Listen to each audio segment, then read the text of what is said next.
proses pembuangan.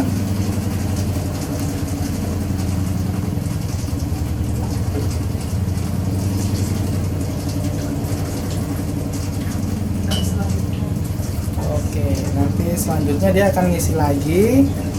Nah, setelah ngisi baru nanti keluar lagi 2 kali. Setelah itu baru nanti kita siapin molto untuk pewanginya, tinggal dibuka, dituang aja. Mantap.